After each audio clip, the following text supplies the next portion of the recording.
જામનગરમાં થોડા સમય અગાઉ અમદાવાદ જીએસટીની ટીમ ત્રાટકી હોવાનું બહાર આવ્યું હતું અને કેટલાક બ્રાસ કારખાનેદારોને 30 લાખ સુધીની પેનલ્ટી કરવામાં આવી હોવાનું પણ કહેવાયું હતું। જો કે જીએસટી વિભાગે આવી કોઈ સત્તાવાર જાહેરાત જે તે સમયે કરી ન હતી। તે પછી ફરી વખત ગઈકાલે શુક્રવારે જામનગરનો બ્રાસ ઉદ્યોગ બંધ હોય છે ત્યારે ફરી એક વખત અમદાવાદ જીએસટીની ટુકડી જામનગરની મુલાકાતે આવી છે।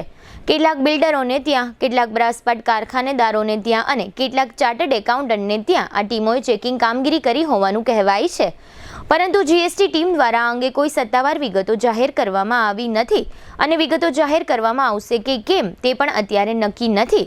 તે દરમિયાન જામનગરમાં જીએસટીનું ₹100 કરોડનું કૌભાંડ થયું હોવાની ચર્ચાઓ સૌ પોતપોતાની રીતે ચલાવી રહ્યા છે।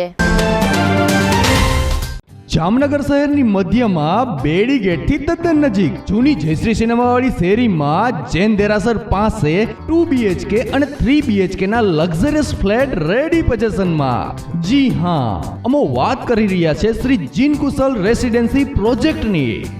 મજાની વાત એ છે કે આ રેસિડેન્સી પ્રોજેક્ટમાં કાગળના નકશા ઉપર ફ્લેટ ખરીદવાનો નથી, કારણ કે પ્રોજેક્ટ સંપૂર્ણ તૈયાર છે, તેમજ ફ્લેટ ધારકો સારી રીતે જોઈ શકે એ માટે ફર્નિચર સાથેના 2 સેમ્પલ હાઉસ તૈયાર કરવામાં આવ્યા છે। સંપૂર્ણ હવા ઉજાસ માટે દરેક ફ્લેટ પૂર્વ પશ્ચિમ ઓપન રહે એ રીતનું બાંધકામ। શુભ પ્રસંગો માટે કોમ્યુનિટી હોલ, મોડર્ન ટેરેસમાં ચિલ્ડ્રન પ્લે એરિયા અને 24 કલાક પાણીની સુવિધા। અહીં છે સુંદરતા, સેફટી અને શાંતિનો ત્રિવેણી સંગમ। સેમ્પલ હાઉસ જોવા તથા ફ્લેટની વધુ વિગત માટે સંપર્ક